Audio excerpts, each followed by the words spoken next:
Hello friends, so this is the first problem on projection of solids. So I have written already the conditions. I will just read the conditions, then you can understand what is the exact problem. A pentagonal prism, base side 30 mm, axis 70 mm, is resting on one base side in HP. Axis is making 30 degrees to HP and the base side which is on HP is making 50 degrees to VP. Then draw the projections. Okay, I have not written the draw the projections and etc. Okay, for detailed problem you can repeat the video and get it understood. Okay, so what is prism? Prism means the solid having base and top same. If it is pentagonal prism, base is pentagon, top is also pentagon. And instead of prism, if it is pentagonal pyramid, then there is only one pentagon and all these base corners are connected to a single point. It will be like this. It is a pointed solid. उसको हम apex कहते हैं, उस point को हम apex कहते हैं. All the base corners will be connected to apex. Now it is prism. Prism का मतलब ऐसा सॉलिड जिसका बेस और top same. If it is pentagonal prism, base pentagon, top pentagon. Hexagonal prism, base hexagon, top भी hexagon. So the dimensions are base side 30 mm, axis 70 mm. Base side 30 and height or the axis is 70 mm. Axis means the distance or the height from the center of this pentagon to center of this pentagon. The height is means axis. So it is resting on one base side in HP. ये solid, ये prism इसके एक base side पे rest है. तो कभी base side पे rest होगा, कभी बेस कॉर्नर पे रेस्ट होगा, कभी कहेंगे फेस पे रेस्ट है, कभी कहेंगे इस लॉन्गर एज पे रेस्ट है.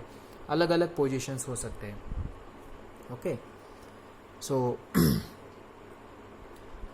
It is resting on one base side. सिर्फ एक बेस साइड पे रेस्ट है. अभी फिलहाल तो बेस पे रेस्ट है, कंप्लीट बेस पे रेस्ट है, जैसे जिस पोजीशन में हमने बताया. लेकिन आपको आगे जाके उसको ऐसे टिल्ट करना ताकि सिर्फ एक बेस साइड पे रेस्ट हो.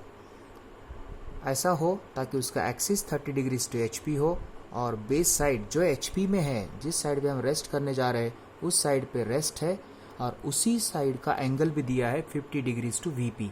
ऐसे दो कंडीशंस है. एक कंडीशन HP के साथ है और दूसरी कंडीशन VP के साथ है.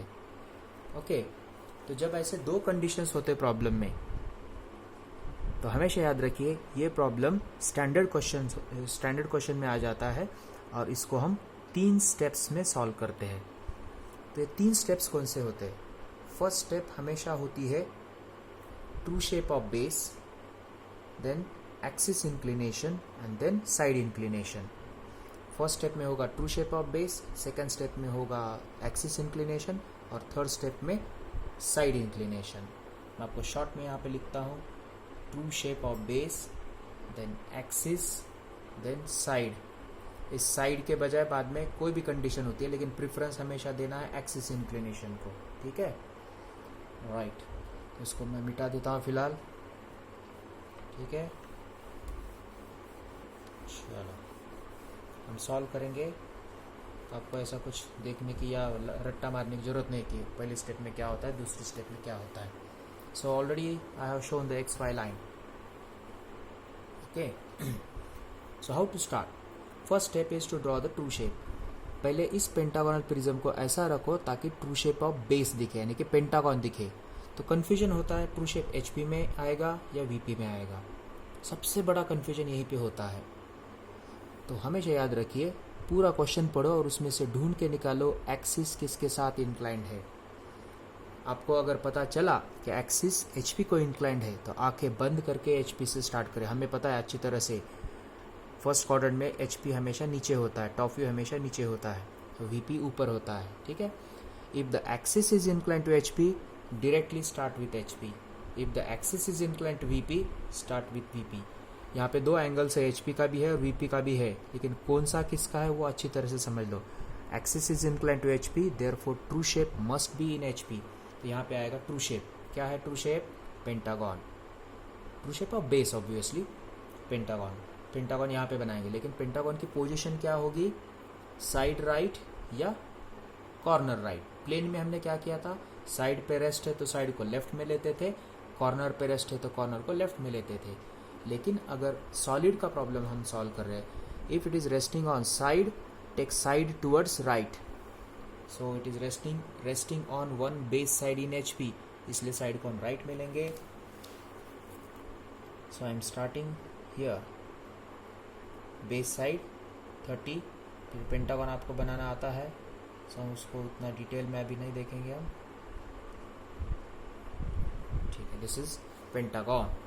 हमेशा नेमिंग राइट से स्टार्ट करें, ABCDE। ये मैंने सिर्फ बेस बनाया, अभी पूरा प्रिज्म बनाना है। प्रिज्म को इस वर्टिकल पोजीशन में रख दिया है हमने, और ऊपर से क्या दिखेगा? पूरा सॉलिड पेंटागन ही दिखेगा, लेकिन ऊपर का पेंटागन इसके साथ कोइंसाइड हो जाएगा, तो उसका नाम आएगा 1 2 3 4 5। A1 नाम का जो लॉन्गर एज है ना, वो आपको ऊपर से एक पॉइंट के जैसा दिखेगा यहाँ, तो A1 B2 C3 D4 E5 etcetera. और सभी वर्टिकल लाइंस यानी कि लॉन्गर एजेस क्या दिखेंगे? पॉइंट्स नजर आएंगे। सभी फेसेस क्या नजर आएंगे? लाइंस नजर आएंगे। तो पूरा सॉलिड आपको एक पेंटागन दिखेगा, ठीक है। अब इसका एक्सिस भी होता है यहाँ पे, कैसा दिखेगा? एक पॉइंट दिखेगा। कहाँ होता है वो? सेंटर में होता है। और सेंटर कैसे फाइंड करते? मीडियंस का इंटरसेक्शन। और मीडियंस कैसे बनाते?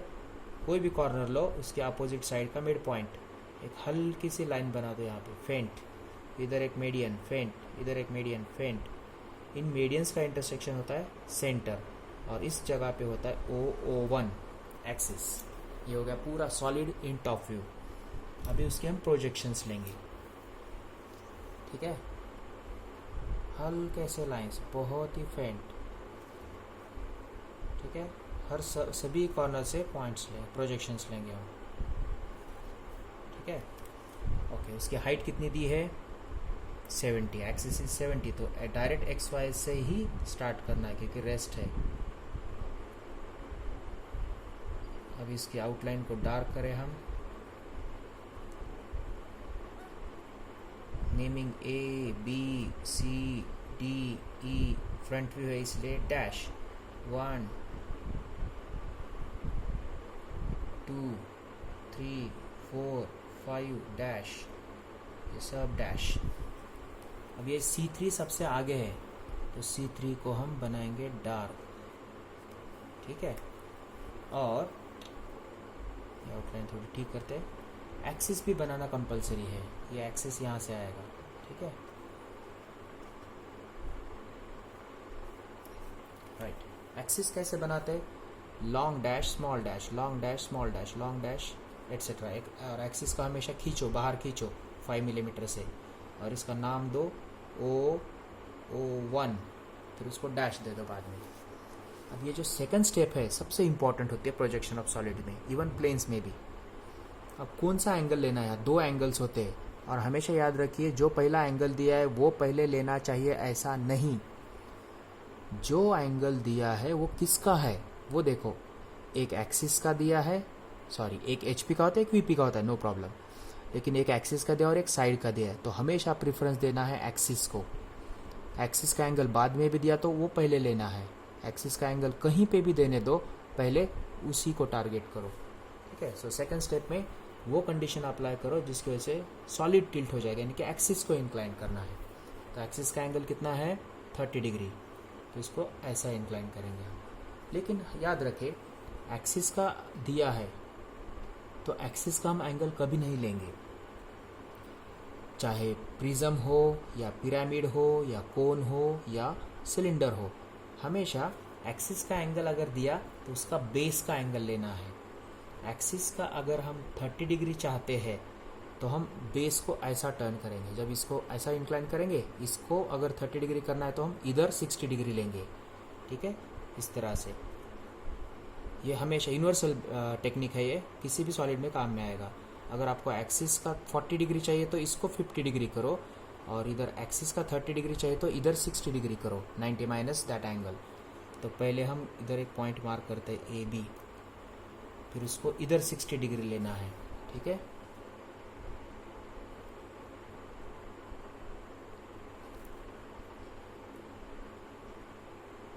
ऐसा हम 60 डिग्री लेंगे, ठीक है। अब ये बेस आएगा इसके ऊपर, मैंने एंगल लिया है इधर 60 डिग्री, लेकिन शो मत करो आप, ठीक है। एक्सिस का दिया तो एक्सिस का ही लेना है। तो अब इसको कॉपी करो कंपास से, यहाँ से इतना डिस्टेंस, जितने भी डिटेल्स है सभी पॉइंट्स, की पॉइंट्स सब इस पर मार्क करो। पहले एक्सिस का पॉइंट मार्क करो, फिर ये CE मार्क करो, फिर ये लाइंस इसको कैसे है परपेंडिकुलर, तो हम भी परपेंडिकुलर बनाएंगे 90 डिग्री, ठीक है। अब इतना डिस्टेंस यहाँ कॉपी करो, ठीक है। एक्सिस तो हम भी एक्सिस बनाएंगे, इधर एज, ये बेस को डार्क करेंगे।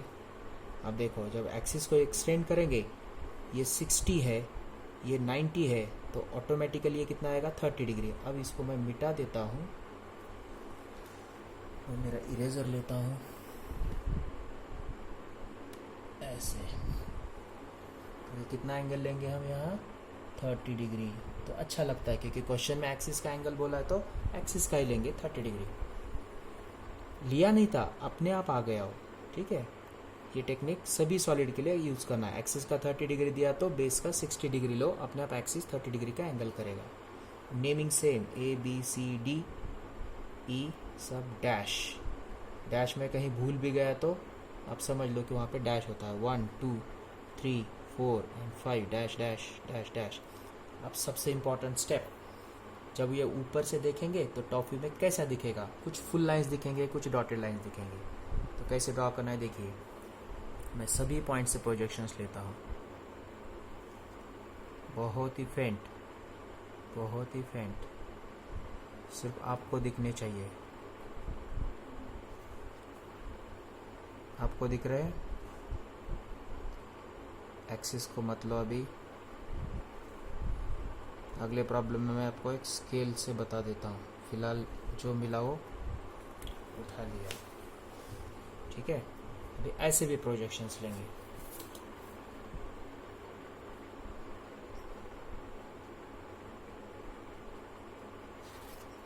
बहुत ही हल्के।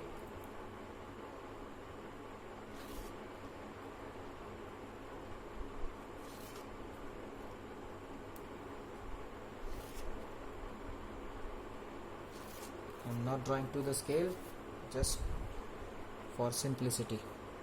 So then A, B, C, D, E. That technique you know in projection of planes. A, B, C, D, E. Then 1, 2, 3, 4 and 5. ठीक है। इस A को भी मैं जरा साइड में लिखता हूँ यहाँ। ये हो गए सभी पॉइंट्स। अब क्या करना है, इनको ज्वाइन करना है। ये सॉलिड का सबसे इम्पोर्टेंट टेक्निक। मैं यहाँ पे टेक्निक्स लिखता हूँ, 3 स्टेप्स लिखता हूँ। 1, first step is to draw outline. Always draw the outline. Outline is always full line, solid line, visible line जो आप कहेंगे वो। Outline is always full. Outline में क्या आएगा, सब बाहर के points. Start with any point, से 1, 1, 2, 3, C, D, E, 5 and 1, right. अब इसका next step number 2, always think about the basis. Basis क्यों कह रहे हैं हम, ये 1 2 2 बेसिस होते हैं, 1 2 प्रिज्म है इसलिए। पिरामिड होता तो एक ही बेस होता है। कौन से बेसिस होते हैं, एक लेटर वाला, एक नंबर वाला, ABCD वाला, और एक 1 2 3 4 वाला। और थर्ड, सॉरी मैं थोड़ा सा कैमरा एडजस्ट कर देता हूँ आपके लिए, ठीक है, थोड़ी देर के लिए। Outline, then basis, and third step is the longer edges. अब लॉन्गर एजेस कौन से होते हैं आपको पता है, A1, B2, C3, D4 etcetera, बाद में देखेंगे, ठीक है। अब चलिए फिर से अपने ओरिजिनल पोजीशन पे, राइट। ओके, फर्स्ट स्टेप हो गई। अभी बेसिस। बेसिस कौन से है? एक ABCD और एक 1 2 3 4 वाला, लेटर वाला, नंबर वाला। ये ABCDE और 1 2 3 4 5 ऐसे। Okay fine. तो जब हम ये कौन सा व्यू बना रहे हैं हम? Top view. टॉप व्यू को कहाँ से देखते हैं? ऊपर से नीचे ऐसा देखेंगे। ऐसे देखो, इमेजिन करो कि हम ऊपर से नीचे देख रहे हैं। जब हम ऊपर से देखेंगे तो ये बेसिस है 2, तो इन दोनों में जो दिखता है वो फुल बनाएंगे, जो नहीं दिखता वो डॉटेड बनाएंगे। कैसे बनाएंगे? ऊपर से। एक ही एरो मत समझ लो, कन्फ्यूजन होता है। Consider number of arrow heads, these are the rays coming from our eyes. ठीक है, ऐसे इमेजिन करो कि ये बारिश हो रही है, तो आसान लगता है ये टेक्निक। ये बारिश हो रही है, जिस पे बारिश होगी वो भीगेगा, जो भीगेगा वो दिखेगा। इतना याद रखो टेक्निक। अब ये जो है ना 1 2 3 4, इस पे बारिश गिरेगी, यस। भीगेगा, यस। भीगेगा तो बोलने का दिखेगा। 1 2 3 4 5, yes, this is fully visible. अब इस पे गिरेगी क्या बारिश ऊपर से? नहीं। तो भीगेगा क्या? ये नहीं भीगेगा। नहीं भीगेगा तो नहीं दिखेगा, इसलिए complete ABCD will be dotted. ABCD will be dotted, dotted. Outline छोड़ के जितना भी बचा है वो सब डॉटेड। ये डॉटेड आपको नज़र आ रही है? This is dotted, this is full. इतना ही नहीं है, और एक स्टेप बाकी है, इसको कहते हैं लॉन्गर एज। तीसरी स्टेप है longer edges. Yes, this is longer edges. This third step is longer edges. Longer edges कौन से होते हैं? A1 B2 C3 D4 etcetera. और सीक्वेंस से ही जाना है। मैं यहाँ पे लिखता हूँ, पहले A1 आएगा, देन B2 आएगा, देन C3 आएगा, D4 आएगा, E5 आएगा। इसी सीक्वेंस से जाना है। पहले A1, अभी A to 1 कैसा आएगा? फुल या डॉटेड? हमेशा कन्फ्यूजन होता है स्टूडेंट को, फुल या डॉटेड। बहुत ही आसान सा टेक्निक है। पहला टेक्निक हम जो फ्रिक्वेंटली यूज़ करते हैं, इन सभी 10 पॉइंट्स में से कुछ पॉइंट्स ऐसे जो इंटरनल है, आउटलाइन छोड़ के। कौन से? A, B और 4। A, B और 4, ये 3 ही पॉइंट्स है जो इंटरनल है, और उनको हम कहते हैं इंटरनल जंक्शंस। अब ये है इंटरनल जंक्शन। ऑब्जर्व करो, A में से निकलने वाले ये 2 लाइंस कैसे है? डॉटेड। तो याद रखिए, उस पर्टिकुलर जंक्शन में सभी लाइंस सेम टाइप के होते हैं। अगर ये डॉटेड है, ये डॉटेड है, तो तीसरी भी डॉटेड ही आती है। तो कंपल्सरी A1 डॉटेड ही आएगी, राइट। दूसरी longer edge B2. B2 is also dotted because this is also dotted junction. B2 is also dotted. C3 is already there. D4, ये D4 देखो। अब आप ही बताओ, ये 2 फुल लाइन है तो तीसरी भी कैसे आएगी? फुल। E5 ऑलरेडी है, हो गया। इतना सिंपल है, ठीक है। अब आप बनाएंगे एक्सिस। एक्सिस कैसे बनाते?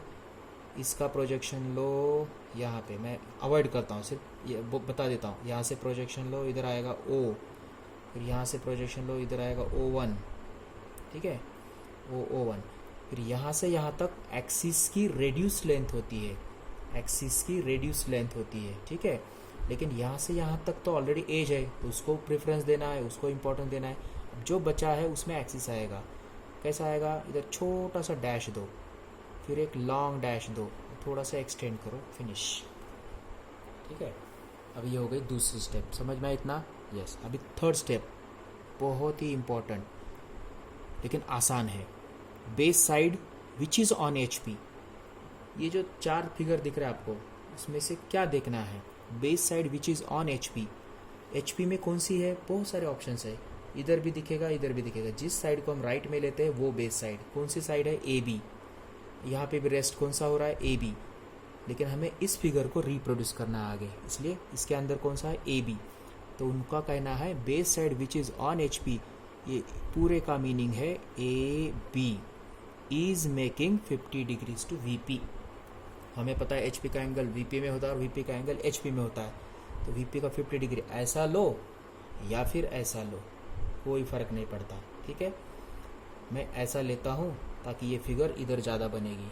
अगर आपने ऐसा ऐसा एंगल लिया तो ये फिगर एक्स वाई के साथ इंटरसेक्ट होने का ज़्यादा चांस होता है, इसलिए हम ऐसा अवॉइड करेंगे। तो ऐसा एंगल लेंगे हम। 50 डिग्री लिया मैंने इधर, ठीक है, ये है अपना 50 डिग्रीज। 50 आप कहीं से भी ले सकते 50 डिग्री, इस लाइन से लो, इस लाइन से लो, सिर्फ एक्स वाई को पैरेलल होनी चाहिए लाइन, ठीक है। अब इस लाइन पे क्या रखे, एक्सिस नहीं, उन्होंने जो बोला वही, ए बी, यहाँ का ए बी कहीं पे भी रखो, ये प्रोजेक्शंस आगे मत जाने दो, कहीं पे भी रखो। इधर ए कंपास में इतना डिस्टेंस लो, बी, ठीक है, और जैसी ये फिगर है वो एज इट इज़ यहाँ पे बना लो। कैसे, उसके लिए एक आसान सा टेक्निक, ये मिड पॉइंट लो, ये मिड पॉइंट। अब ए बी को ये लाइन कैसी है, परपेंडिकुलर, तो हम भी इसको एक परपेंडिकुलर लाइन बनाएंगे इस तरह से, ठीक है। फेंट रखो पहले, फिर जितने भी की पॉइंट्स है सब मार्क करो। ये मार्क करो यहाँ पे, ये मार्क करो यहाँ पे, यहाँ से 4 मार्क करो इधर, यहाँ से इसको मार्क करो इधर, यहाँ से इसको मार्क करो इधर, और ये लाइन सब ए बी को पैरेलल, ए बी को पैरेलल। फेंट फेंट फेंट। अब इसको ज़रूरत नहीं है लाइन बनाने की क्योंकि पॉइंट है वो।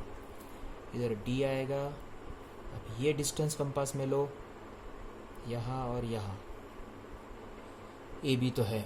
फिर ये 3 5 का डिस्टेंस लो यहाँ और यहाँ, फिर 1 2 का डिस्टेंस लो यहाँ और यहाँ, 1 2 3 4 5, A B C D E, हो गया सब, सेम फिगर आएगी।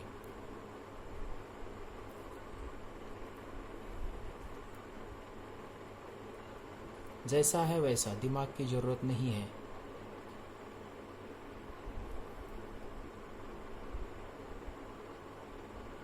सोचने की ज़रूरत नहीं, जैसा है वैसा कॉपी करो। अब हमने इधर टॉप व्यू बनाया था, फ्रंट व्यू से टॉप व्यू बनाया था, अब ये टॉप व्यू से फ्रंट व्यू बनाना है। उसके लिए भी बहुत आसान सा टेक्निक, क्या करेंगे, इन सभी पॉइंट्स के ऐसे प्रोजेक्शंस लेंगे, ऊपर लिए, फिर इनके प्रोजेक्शंस लेंगे। मैं आपको एक लेके बता देता हूँ, सिर्फ से ए का प्रोजेक्शन लिया और इधर से ए का प्रोजेक्शन लिया, दोनों का जहाँ पे इंटरसेक्शन होगा क्या होगा, ए डैश।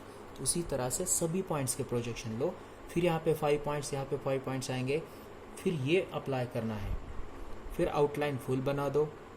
सेकंड स्टेप में बेसेस होते, जब हम ऐसा देखेंगे कौन सा दिखेगा पास में, ये वाला दिखेगा 1 2 3 4, तो 1 2 3 4 यहाँ पे फुल बनाओ और ये वाला डॉटेड बनाओ, और उसके बाद ये लॉन्गर एजेस बनाने हैं, A1 B2 C3 D4 E5 etcetera, इसी टेक्निक से जैसा